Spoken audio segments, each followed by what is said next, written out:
So why are we talking about specifically starting up the for-purpose enterprise? Because I think we're all aware that there is something really fundamentally shifting and happening in the world. There is a lot of stuff going on around different forms of organizing, different forms of being together, different levels of consciousness. There is a movement out there that has been going on for decades, to be quite honest, with pioneers, you know, Gore, Valve, and many of those that Frederick Laloux wrote in his book. And there's this term, the new world of work, that is so often referred to. And what is it, that new world of work? Of course, there's always a new world of work, but I do believe that right now, with this big shift happening, there is something really big and fundamentally different. And we're just going through that shift. So I think when we talk about the new world of work, there's a lot about it, which is like, wouldn't it be nice if there's a lot of aspiration, a lot of ideas, a lot of trying. But to us at ENCODE, and with the work that we're doing, being aspirational and hoping for a better world isn't quite enough. It is very much about tangibly going into practice, doing practical things, bringing the things down to earth and making them actually doable now, not sometime in the future. So it was really important for us to get deeper into understanding what this new world of work today actually is. And bringing it, giving us guidance into what actually needs to be done. We identified 5 markers of this new world of work, which are pointing and giving us the information of what it actually is. And the first marker is purposeful. So we know that most people going into a power hierarchy where there is a boss who actually shows the direction, that this lacks inspiration, it lacks motivation, it lacks intrinsic motivation.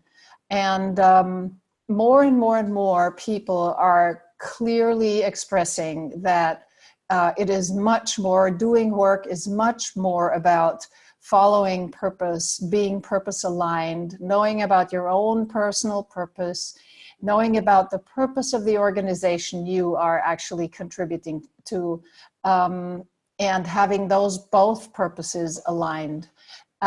So it's a big world. It's a big word, and it is the first word that comes to mind, and that is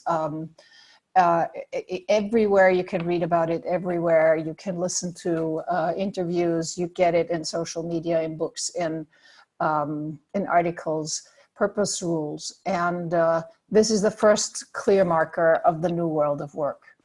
The second marker is about hierarchy. So the power hierarchy is really an overaged,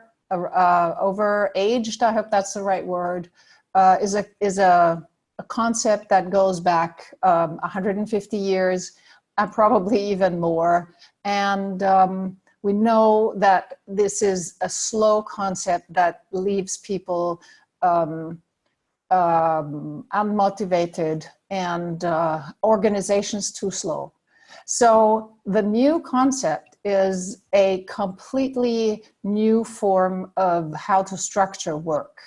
Power hierarchy is a structure. A new form that actually mirrors a natural hierarchy is a holarchy, which structures the work in a holarchical way. And many of you, I guess, know what that means or are aware of the concept of holacracy. So the hierarchy is a natural hierarchy now, not a power hierarchy, a hierarchy that structures the work but doesn't give power to people over other people. The third marker for the new world of work is dynamics. We all know that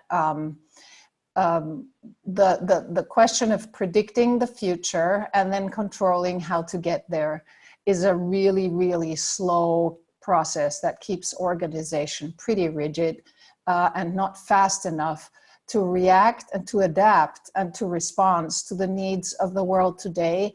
That is a completely different world because of technology, because of knowledge, because of accessibility of information. We need a dynamic form to work and to be together.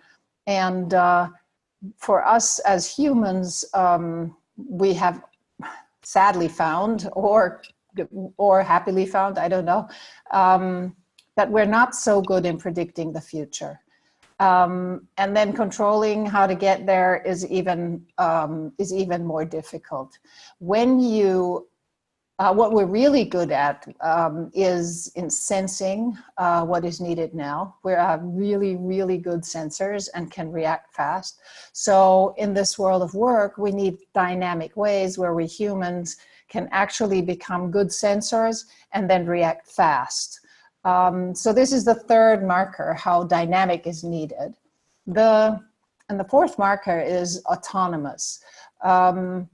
With following our personal purpose, organizing in a completely different way, and being very dynamic, it is really important that we as humans are able to work autonomous in the consciousness that we need to work fast, we need to have our responsibilities, and we need to be able to work autonomously. Otherwise, we're going to slow down the dynamic again. And the fifth marker is transparency. So if we work very autonomously, transparency is needed.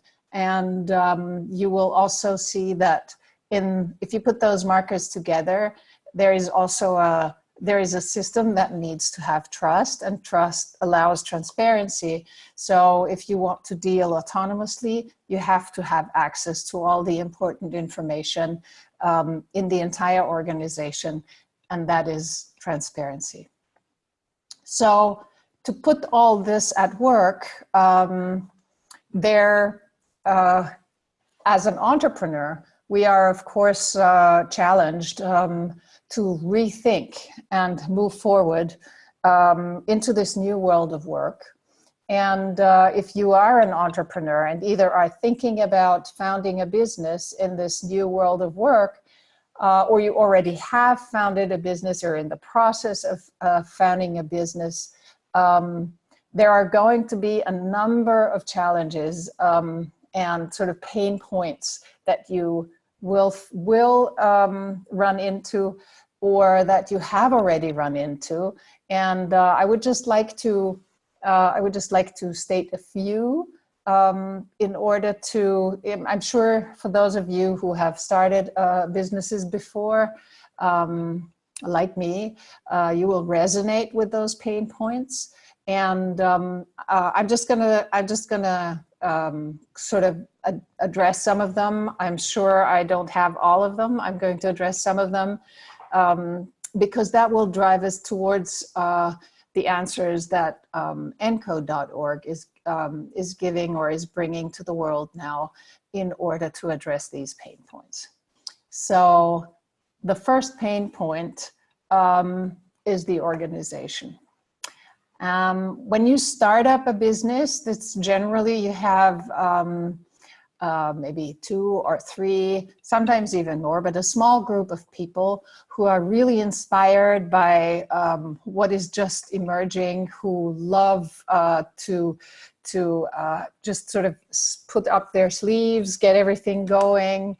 There is no clear line of authority. Everybody does everything.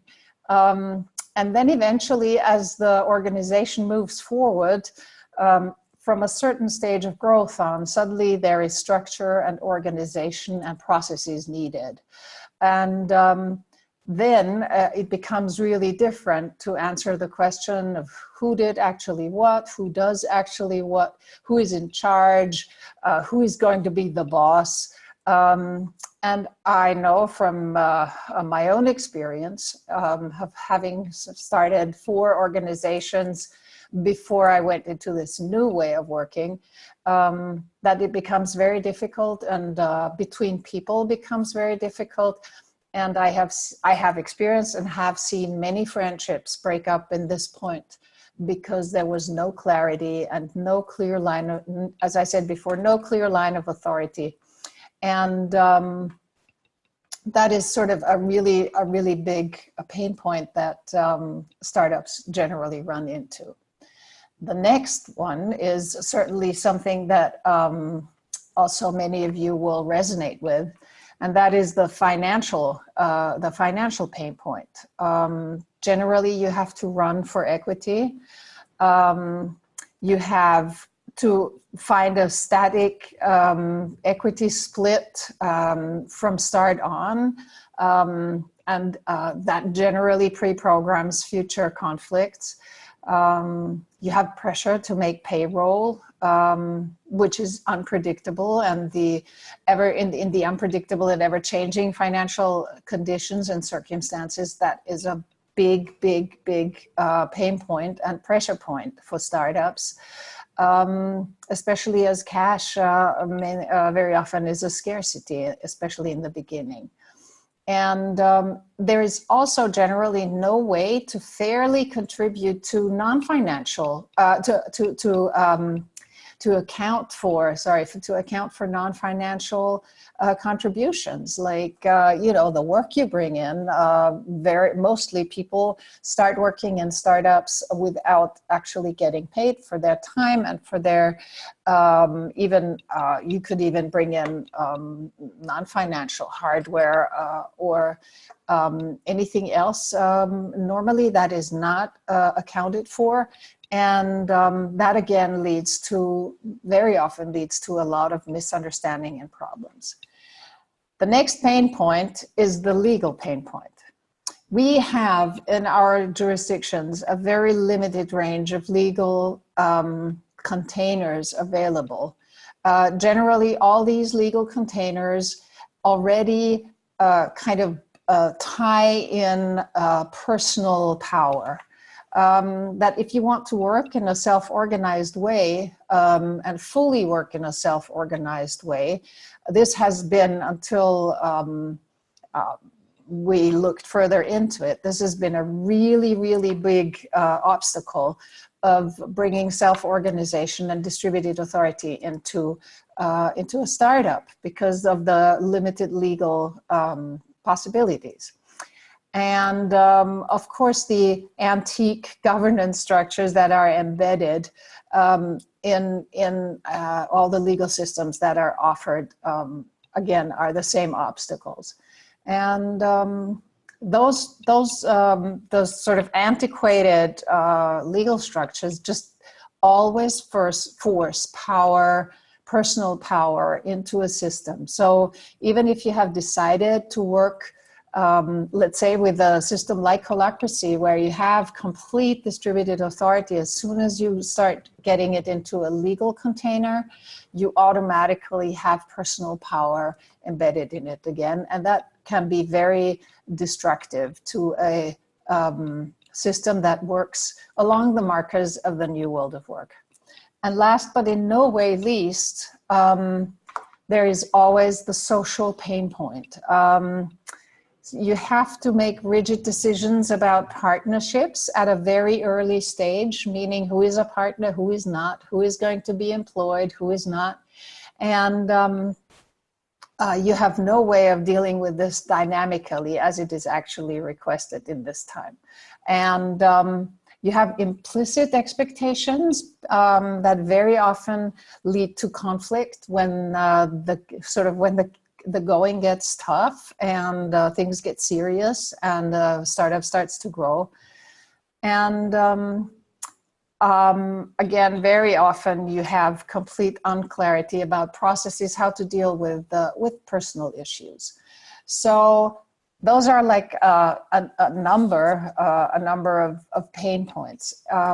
Those put together with the markers of the new world of work give you some pretty big challenges to deal with starting up a business today. So I would like to sort of refer to my own experience before I go into this. So as I said before, over a pretty long period of time, the sort of starting up was, I looked at it very traditionally, and then I started working with Holacracy. And let me see, in 2014, early 2015, I then was a co-founder of an organization. And we thought that working with Holacracy was going to help us. And it was all very, very nice and all very fine. And but then eventually we all had to realize there was something missing. We had problems, as I said, financially. We had problems legally. We couldn't get any way to find a good legal construct. Then the differences of looking at what was needed really made it very difficult. And so that startup never took off. And actually pretty much at the same time, we started to explore what was needed, what eventually became encode. And encode is actually, it really addresses all these issues and integrates them in the view of the markers of the new world of work. And I have restarted this organization besides encode, where and now it is working. And it has become really clear that we had already had the answer for the organization. And as you see on this screen, we practicing Holacracy as a clear system of distributed authority and purpose-driven. And but what was missing was the part for the legal system and the financial system, and also the part for the people, what we call the association. So what you see here, this is what encode is bringing into the world. The for-purpose enterprise, which is an enterprise that consists of 3 containers. One is the organization, which has the focus on the work. And until today, because it is about no person holding power over any other person, so no personally held power, all the way through in a described way and a rule set that counts the same for everybody. Until the very day, Holacracy is still the only one who truly offers that. So the rule set in the organization is the Constitution, the Holacracy Constitution. The second container is called the company.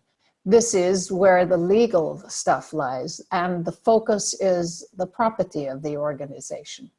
So, and the rule set is an operating agreement that anchors the self-organizing principles in the respective legal system. So this depends in which jurisdiction, whether it's the United States or the Netherlands or Switzerland or Austria or Spain now, encode is working its way forward from jurisdiction to jurisdiction to take the operating agreement and to make it possible to anchor the self-organizing for-purpose enterprise in the respective legal system. And then the third circle is the association. This is the people system. This is where the people are there together, purpose-aligned, and the rules is the association agreement, which is a framework that encode.org has developed. And every organization that becomes a for-purpose enterprise takes on the framework, but has to fill it, of course, with its own cultural definitions, with its own agreements around conflicts, its own agreements around personal development, and so on. So there's a whole big frame around that. So in this system of the for-purpose enterprise with its 3 containers, you can actually, if you start up your organization like that, you will have a fully self-organized, purpose-driven, dynamic, holarchic, autonomous and transparent organization that fits to the new world of work. There is, of course, a new way of starting up if you follow the principles and the markers and the for-purpose enterprise in building the 3 containers. And these are just the steps in a very brief overview. I will go more into detail. This is the bootstrapping process of a startup to be and become a for-purpose enterprise. So the first phase is the incubation period and individual exploration. So I have experienced this a number of times now. The first with Encode, then the other organization that I'm a co-founder with, and now with our clients. And this is really a very interesting phase that Encode is happy to facilitate. Even if you already seem to have a set number of people who want to be part of that startup, it is really, really inspiring to sort of reach out into your ecosystems, to reach out and have conversations about the purpose that seems to be emerging and that is calling for an organization to realize this purpose in the world. So what you do is you share and explore with people who are or who could be interested in becoming a purpose agent. So just hold this term, the purpose agent. I will come back to that later. Already within this group of people, you begin to discover the purpose. You begin to sense into the purpose that is emerging in the world, and that is seems to be requiring for an organization to express it. And then you identify among the people who are part of that conversation, you identify founding members and early contributors. So early contributors are people who have already done and worked and contributed in any way to the emergence of that organization. And the founding members, there could be, you're either an early contributor and become a founding member, or you're an early contributor and you don't become a founding member. The founding members are the people who do the actual work to get the organization going. That means, of course, in the setting up the contracts and so on and so on. I'll go into more detail then. And you start accounting for early contribution via an explicit look back. Now, this is something really unique that the target or the goal for this phase is to sign a founding member agreement. And in order to do that, everybody has to, there's like a search, or you look into who has actually contributed exactly what. And this is really bringing it down to facts and figures, and to making that very clear and very explicit to go into the next phase with already knowing who has contributed what. And that already there, you begin with a clear chain of authority, which will help you remember what we talked about, the pain points of the organization. Everybody does everything, everybody works very much and very hard generally, but nobody really knows who is in charge for what. In bootstrapping a for-purpose enterprise, you start the clear chain of authority at the earliest possible point in time to avoid that pain point. And chain of authority means that we anchor that first period in a founding member agreement. Now, the founding member agreement states the authority of the founding members. And there are a number of, let me move on with this. So the founding member agreement is a document a few pages long. I don't intend to go into the document right now. I have it open maybe later in the Q&A take a peek into the founding member agreement. But what the founding member agreement clearly states, when the founding member agreement, it states that after you've signed the founding, you've defined the founding members, and you've signed the founding member agreement. Amongst the founding members, you define an initial actor. The initial actor registers the organization legally, and the founding members together define the first expression of the evolutionary purpose. And the founding members set up operations. So that leads to first governance. And from this point on, it's really completely clear of who is accountable for what. And also the founding members develop and sign the further agreements that I will go into a little bit later.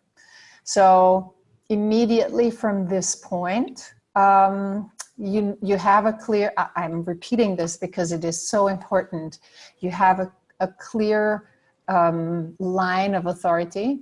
And also from the earliest moment on, you also know who is in charge for what, and have this transparent in the founding member agreement, and then in governance, in the governance records for those of you who know Holacracy.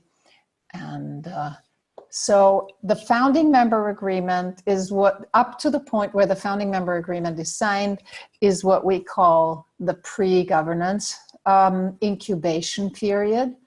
And so when the founding members have set up governance, you move into the post-governance, still incubation period, because the next step will take you the operations set up, when the operations are all set up, to the signing of the operating agreement, which then is the so-called transition date. So the signing, the operating agreement really is the core where the for-purpose enterprise is anchored in the legal system, and much more. So the operating agreement, it's a really, really big document, and it is really at the core of what ENCODE has developed.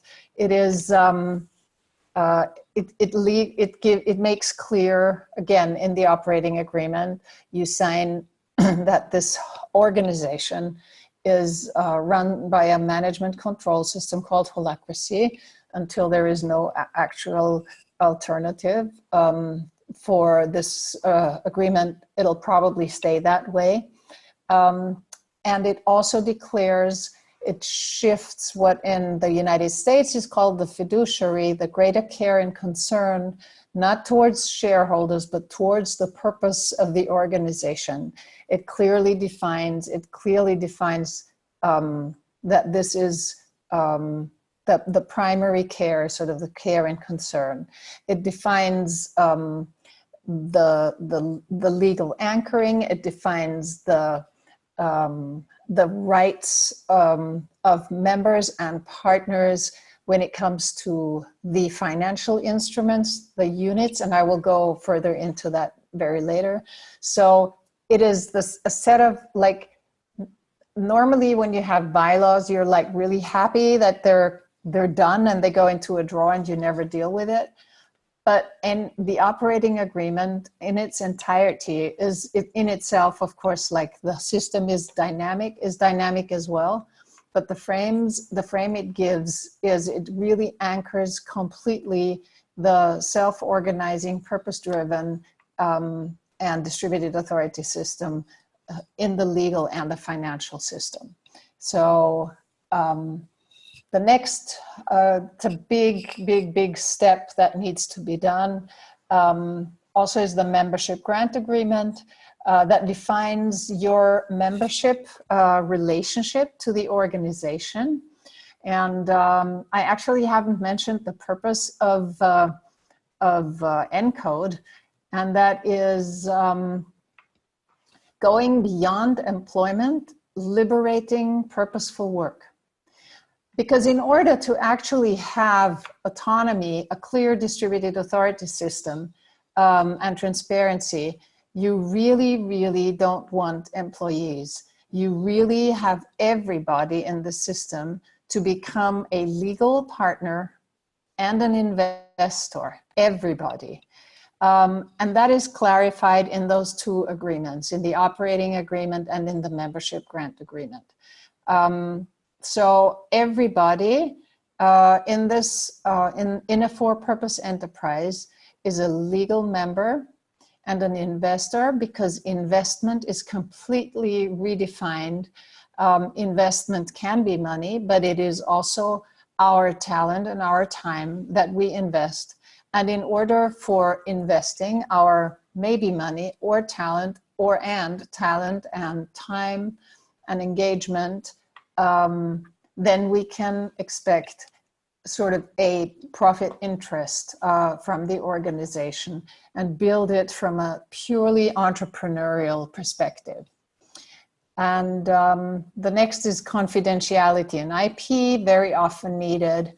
And then, as for the third container, there is the association agreement. We will go back to looking at the drawing, at the Venn diagram of the three circles. I've mentioned the association before. Really important for the whole construct of the for-purpose enterprise are the new financial vehicles and the capital structures that go along with it. Now, based on the principles of dynamic equity, slightly adapted to the needs of the for-purpose enterprise, we work with four different interests. The first one is the long-term capital interest that is probably pretty much to be seen as a classical what's the word? Sorry. Oh, equity. Sorry. So the so-called C units are long-term capital interest. The P units, as we call them, are the profit interest. This is what you could probably say is the best exchange for regular payment.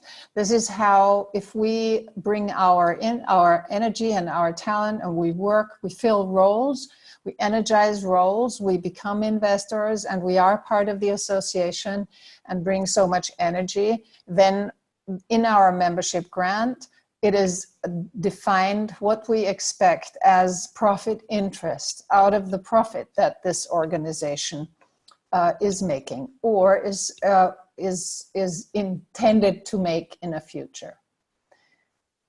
Then we have something we called D units, deferred units. Deferred interest is profit expectation that we as partners and members of a for-purpose enterprise can expect out of P units, but because cash flow could be low and the organization doesn't yet have the ability to pay out all the profit interests in cash, then the part of the P units of the profit interests that have not been paid out become D units. They are deferred interests on which the organization pays interest and will be paying the person who is holding the D units at a later point in time. So this is something that enables a startup to be highly flexible and not to be under the pressure of a regular payroll, for example. And there are other really creative ideas around the D units that we can go into a little bit later. And something that is not defined in the classical form of dynamic equity, which is new, developed from ENCODE, are the so-called dynamic allocation interests. So for a startup, it is really, in the beginning, practically impossible to be continuously paying all the work that people are doing. As people being engaged entrepreneurial, but we do want to have our work accounted for. So with using A units and having clear membership grant agreements, the organization allocates dynamic allocation interests, so-called A units. So instead of getting P units, everybody who invests time, energy, and talent, and maybe even money, is accounted for in A units. One A unit is €1, or one A unit is $1, or whatever the currency is. And you add those A units up until the organization can decide, or the company better decides, for the split date. And the split date is the day when all the A units that have been brought in, that have been contributed, are counted together as 100%. And depending on how many A units you have summed up through your work and your contribution, that will give you the percentage of your ownership of the organization. So in that sense, you don't have to painfully decide at the beginning of what do we do, 50-50, 49-51, generally a bad idea, or 33-33-33, and someone is holding this 1%, or that is just always painful. In this system, you don't do that. You actually add up the actual contribution until you have split date, as dynamic as it is described in Mike Moyer's book of Slicing Pie. You add up the A units to 100% and you slice the pie according to the numbers that were actually clearly, transparently showing who actually contributed what. And that is the realistic, when the realistic split of the equity happens. So looking at the units, giving you a few different pictures here. If you look at the capital interest, traditionally, you have shareholders, they name a board, and that board appoints a CEO, and it's all about the return on investment and, you know, making the money for the shareholders. In a for-purpose enterprise, that's different. The capital interest is an interest of the purpose, of the fulfillment of the purpose, of the enterprise purpose. And my alignment as a purpose agent, my alignment with the purpose of the organization and the belief that this is something that the world really needs, and that this purpose as such has value, not only financial, excuse me, not only financial, but also financial, but primarily purpose-related value. Then the profit interests in the conventional company, in a conventional company, you do work, you do time, you get a paycheck. If that's a startup, really, actually, it looks pretty much the same. In the for-purpose enterprise, that looks really different. You have your P units, and you start out having this according to your pie and according to a clear membership grant agreement and a clear a clear description of how ownership goes, with everybody being an investor, because even if you don't hold C units after the split date, you are still an investor because you are holding profit interest according to the investment that you do, that you bring to the organization with your energy and your time and your talent and the entire work that you bring to the organization. So you always have a profit interest for your personal investment. And then the deferred interest, well, in conventional companies, generally you go to the bank and you have a whole lot of debt, which really weighs on startups quite generally. Or you have to run, then we're back in the C units, you have to run for equity, and then you have the whole story with the shareholders again, because then that's where ownership starts to give power to people over the people in the organization. So it's either the bank or the investors. In the for-purpose enterprise, through the units, the different units, the different interests you have, you can bridge gaps and you can hold the organization flexible, and you're going to have a crowd of purpose-aligned people who have an entrepreneurial drive to bridge these gaps. And the units, don't forget, they do hold interests. And last but not least, something that I've already said, in conventional companies, you have to start sharing in the beginning. You say who is going to have what, generally with paid-in capital. You start before you really know who is actually going to contribute what in the company. You have to define it, and then very often that leads to a lot of bad energy. And as I said before, in the for-purpose enterprise, this goes dynamically and will always reflect the actual real contribution of every single one person in the organization. So, as I said, we have the first two stages, the incubation period and individual exploration, up to the founding member agreement as pre-governance incubation period. Then you sign the founding member agreement and you set up governance and you set all the operations and the agreements that will make sure that this is a true for-purpose enterprise with a distributed authority system, where you have no power held nowhere, where you have power held nowhere personally, and in all sectors, not just in the organization, but also in the legal and financial system, and in the people system, the association.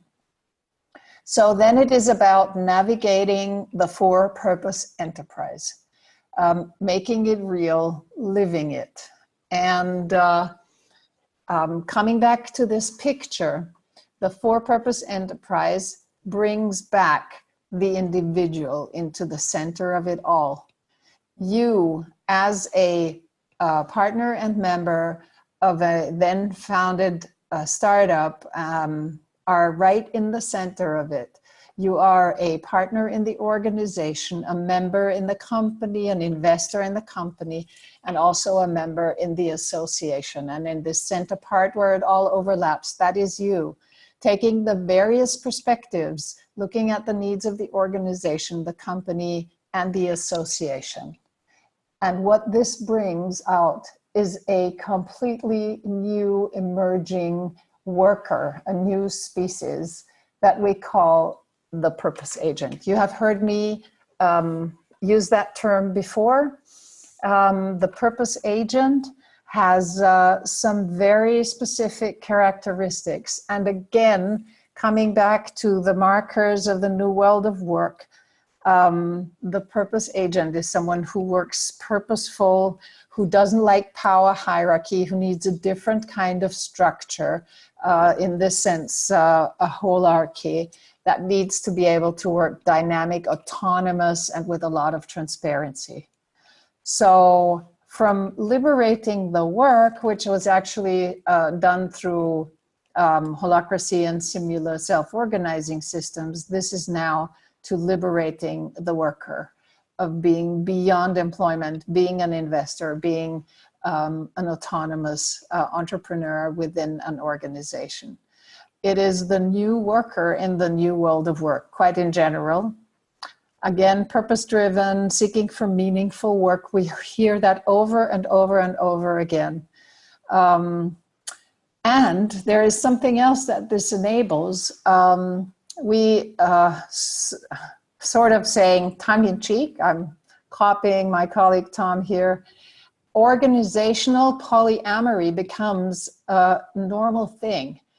As an autonomous purpose agent, it is your accountability to make sure that your personal purpose and the organizational purpose are aligned. So with purpose alignment, you would want to maybe have invest your time and your energy in 2 or maybe even 3 different organizations, because this is how your purpose, your personal purpose, is best expressed, through contributing to something that is bigger than ourselves, and maybe in more than one organizations. I think pretty much everybody in ENCODE is engaged in not just ENCODE, but also at least one other enterprise. So you can consciously navigate those 3 containers. That is important to be able to really fully live what a purpose agent is.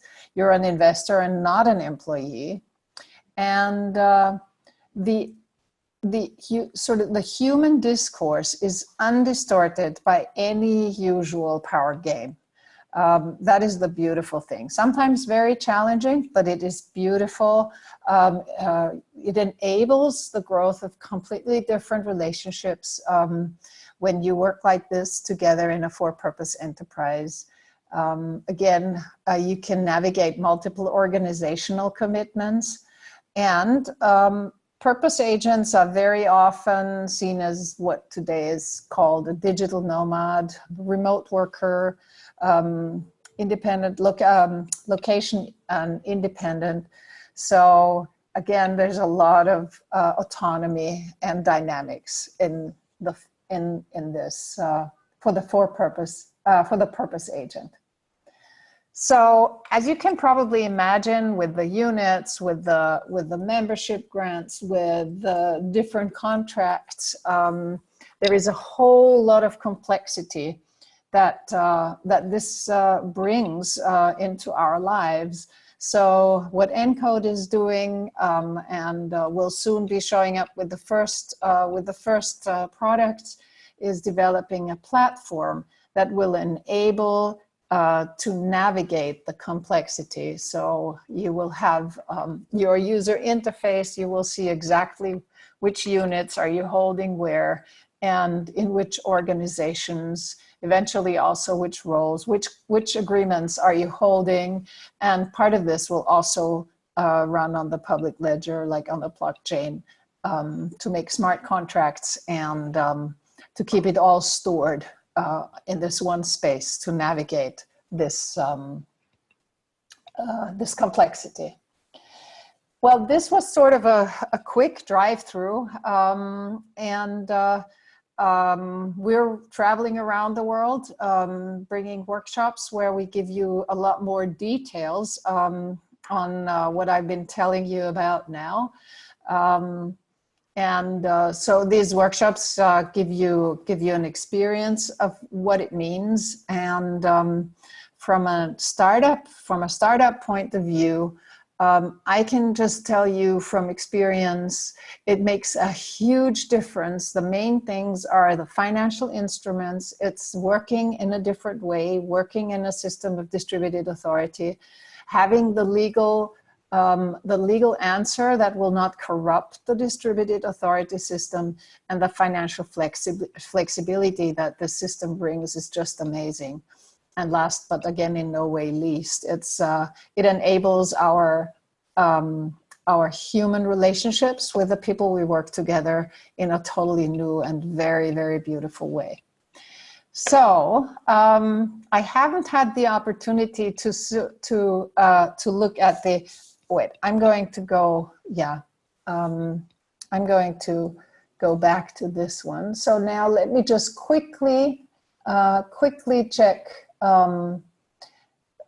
the Q&As, or let me just quickly look at the chat here.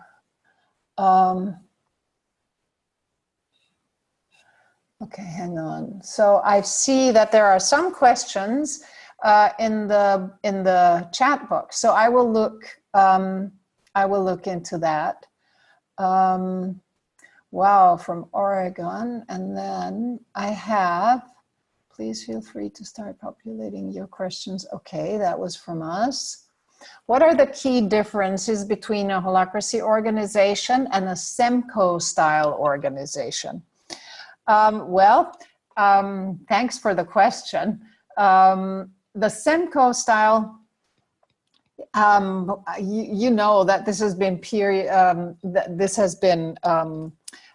sort of spearheaded like for the last 3 decades. I think that SEMCO started, that Ricardo Semler started about 30 years ago to find a new way to work.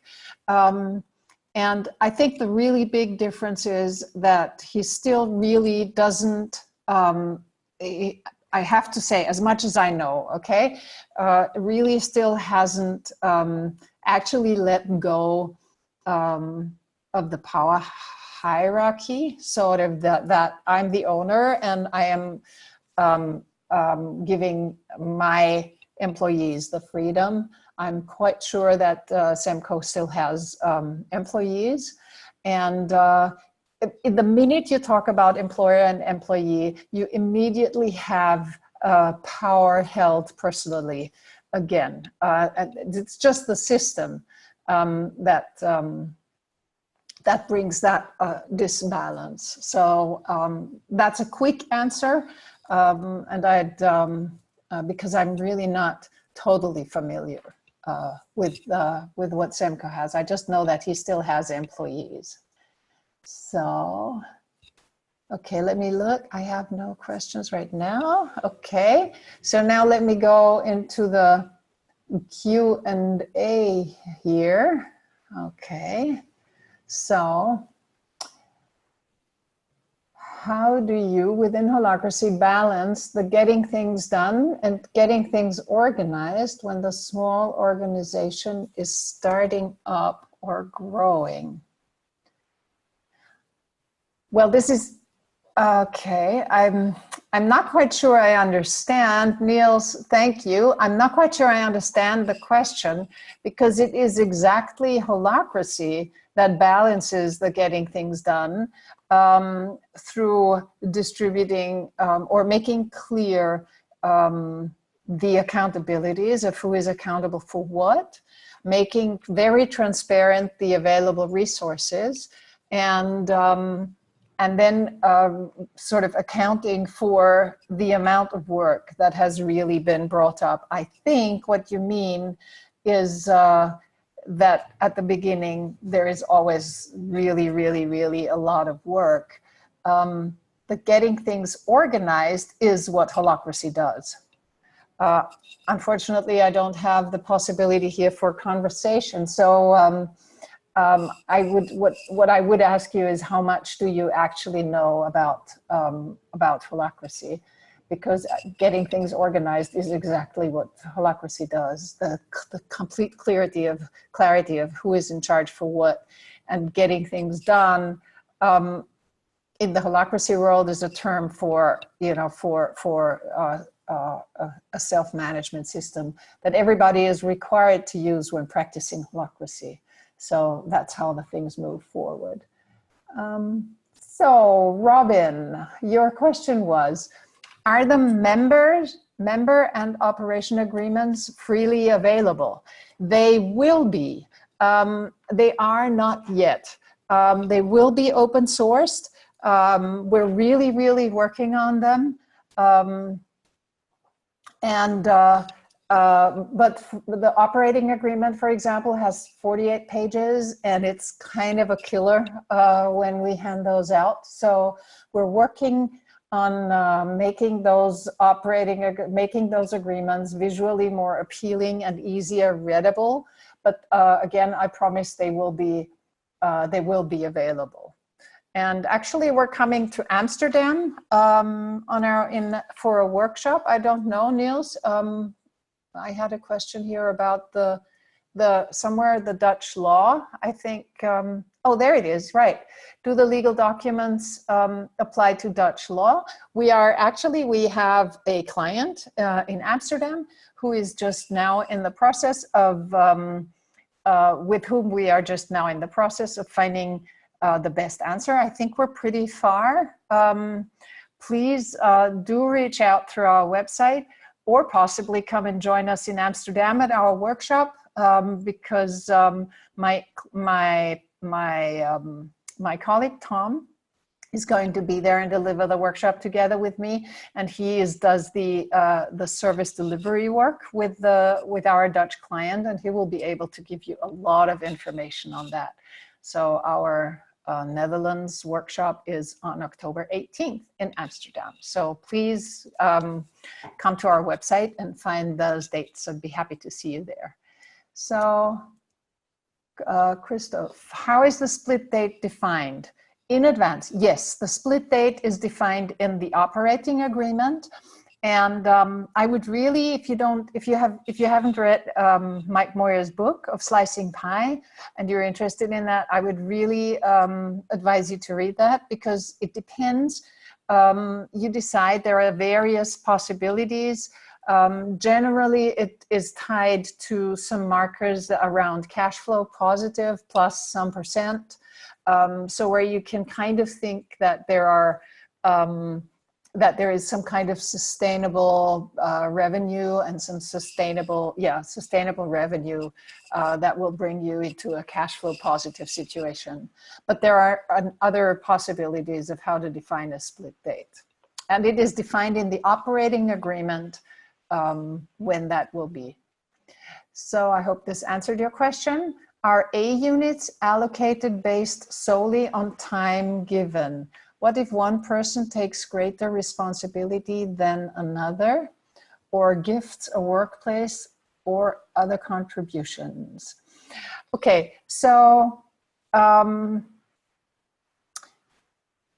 there is, the A units are allocated based on the payment plan of the organization.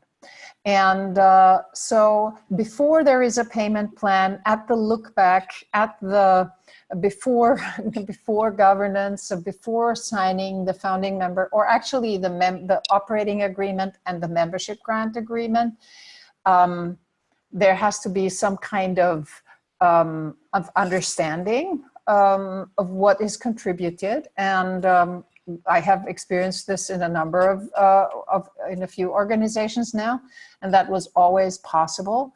And you then develop, together with the operating agreement, you develop a payment plan, which is clearly shows what every single member can expect from the organization. This is pretty much defined like a regular income or a regular pay, and then that adds up and adds up. If you add, for example, if you bring money in to invest, to bring cash flow, then that has a certain ratio. For example, cash for a startup before the transition, before the split date, has a factor times 4, because it is very valuable. P units or expenses, no, P units have a factor times 2. So again, I would advise to go back to Mike Moyer's book, where this is very elaborately explained. So gifts is bringing something in, and then you have to declare the value, and that is what it's going to be accounted for. Hope that answered the question. Okay, interested in social enterprise. how adaptable, applicable to this world is the model you have developed? Well, absolutely. I have just come back from Africa, working with a social enterprise there, and actually talking about all this with them made them really excited, and they really want to go for it.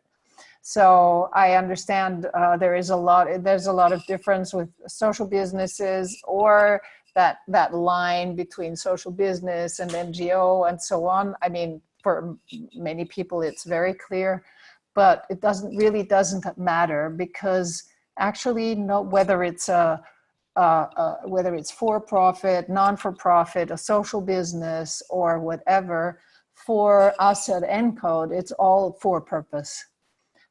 Every organization generally, ideally, is for purpose, and whatever other constructs then need to be integrated. So yes, social business, absolutely.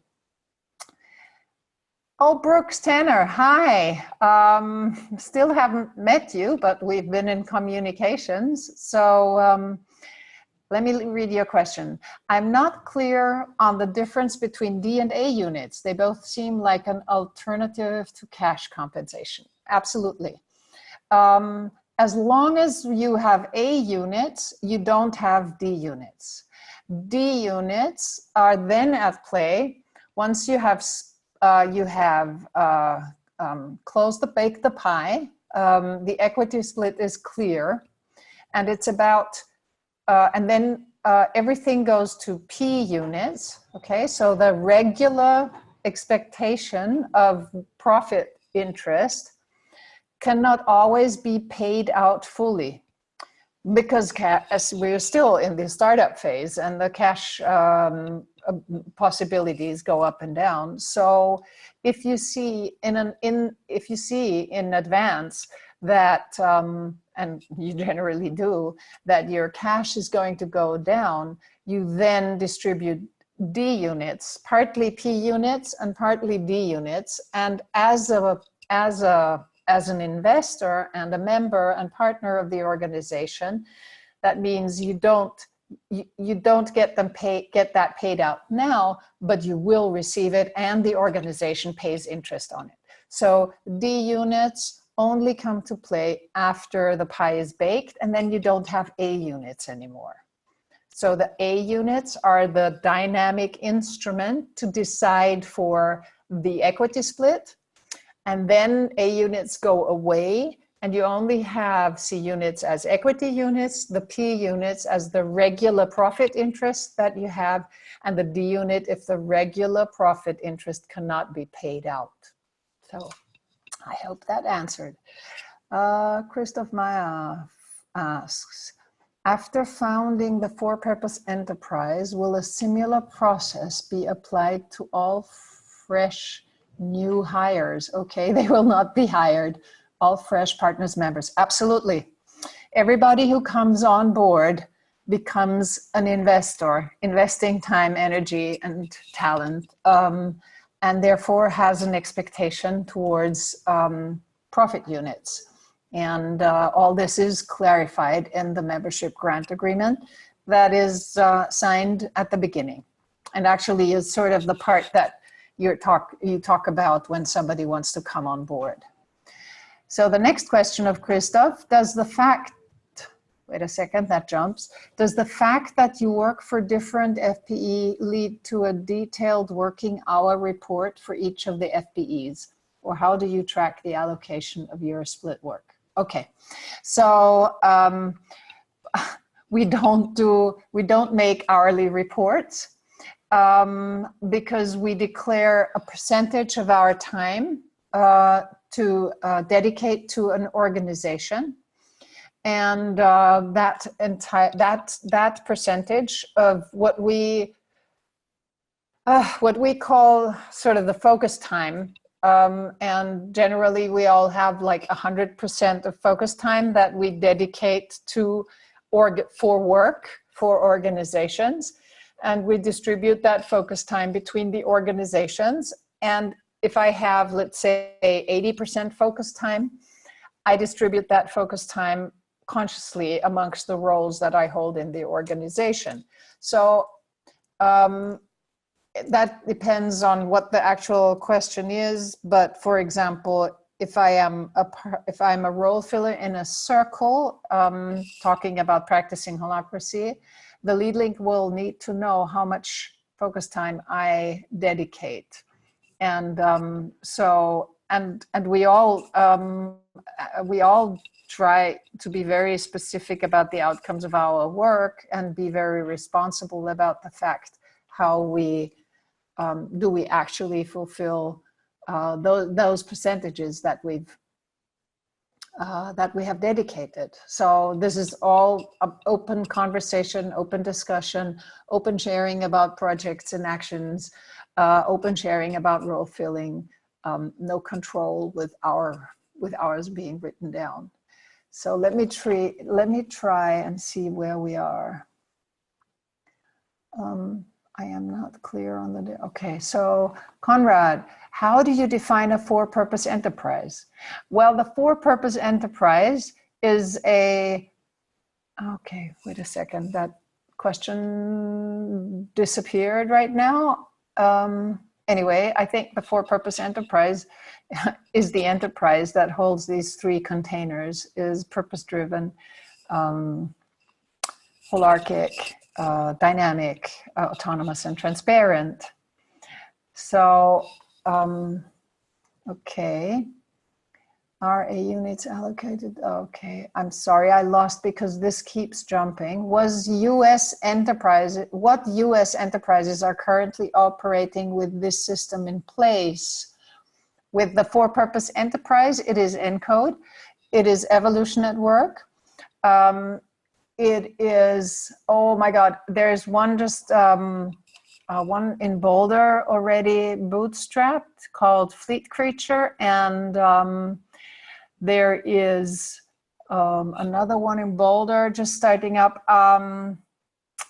Yeah, so I think it's right now in the US, it's 4. Encode is a young organization, and it's, oh, and the 5th one on the way up in Seattle, right. And we are actually quite happy with the number of organizations that are now implementing or working with this system. Okay, let me see, where was I? How do you envision?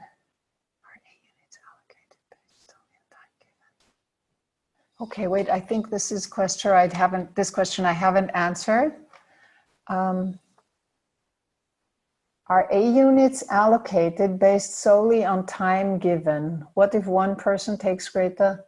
Oh no, I've answered that. I'm sorry. Okay, how do you envision C units working? Is there some expectation of return on capital? How would this differ from a benefit corp structure? Okay, so how the C unit works, in the operating agreement, it is clearly stated the sequence of the distribution of profits.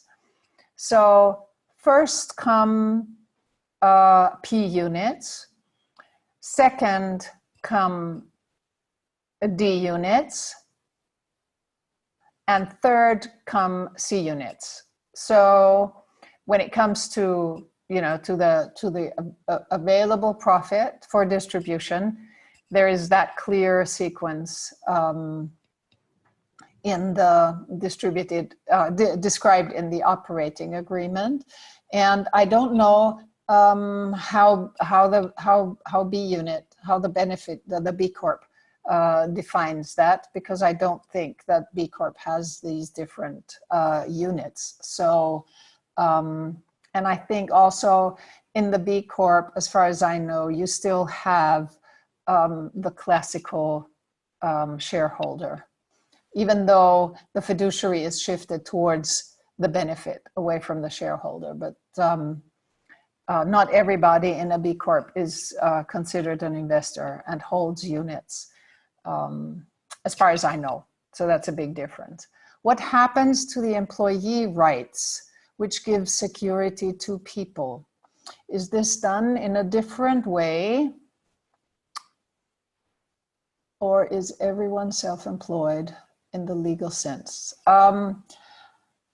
Yes, everyone is self-employed in the legal sense. And everybody is a legal partner of the organization. Personally, the employee rights are, as we see it, an overrated and old concept, and it really only gives you very limited security at a very high cost of being dependent, of power play, and so on. So there is the social system. I think that it is really very well substituted by the social system, which consists of all the people who are investors and partners. And there is the container of the association where the people decide what the people need. That is how it is defined. There are no employees in this organization, and yes, it is a big shift. Okay, Andrew. Hi, Andrew. How are capital invest C units eventually recovered, and is there a rate of return? So in the operating agreement, I'm not quite sure I understand what you're asking, Andrew, but C units eventually recovered. Well, they're not eventually recovered, they're equity. And if the organization has enough profit to, pay first the P, the D, and the D units, and then pay interest on the C units, that's what it is. But of course, in the operating agreement, it is clearly stated how can you sell C units, I think every organization will have its own ideas about the conditions under which this is possible, but it is very clearly stated in the operating agreement. Okay, so I'm looking at the watch. We still have a little time. Jennifer is asking, can you tell us a bit more about encode.org and the people in it? Okay, encode.org is an American registered, Nevada registered LLC. We are partners and members, so purpose agents spread out through the United States and Europe. We have partners on the West Coast, on the East Coast, West Coast, North and South, in Europe, in Amsterdam, in Germany, in Austria. Have I forgotten something? Nope, I think that's it. So we don't have two purpose agents in exactly the same spot. We have two purpose agents in the Netherlands. We're all in a way experienced in holacracy because it is an important part, and all very much about purpose alignment. And we come from all different walks of life, from a lot of organizational work and to entrepreneurial drive. So please do reach out. Be more than happy to give you more information. For anybody from the United States, we are coming to Portland, Oregon in November. So it's probably going to be the 9th or the 10th. Please watch us on Facebook or on our website, where we will soon add those new workshop dates. And please, Jennifer, if you want to know more about us, do reach out to me through the website, and I'll be happy to give you more. So, Tree, Will the slides from this talk be posted? Will there be a recording of the talk I can share with colleagues? Not so sure about the slides, but the recording, yes. We have a YouTube channel, and I think it's going to be uploaded fairly soon. I don't know, maybe Ra, who is helping me here with technology, will be able to post somewhere either in the chat or how long it might take, but just a few days and then it will be up. And we do inform through our social media channels and our newsletter that the recording is available. I hope that helps. Then Robin, are the member and operating agreements freely available? I think I have already answered that. Not yet, but they will be. So I think I've answered all the questions. I'm just quickly checking whether there's something in the chat. No, there's nothing in the chat. Wow, wonderful. Thank you so much for all these questions. And I hope I answered all your questions to your satisfaction. If not, again, please reach out through our website. I think what I would just like to go back to the slides. What if I close this? There we go. Okay, so, okay, I didn't see the chat box, so, okay, great. So for me, just to say, goodbye. Thank you all also for your comments in the chat box.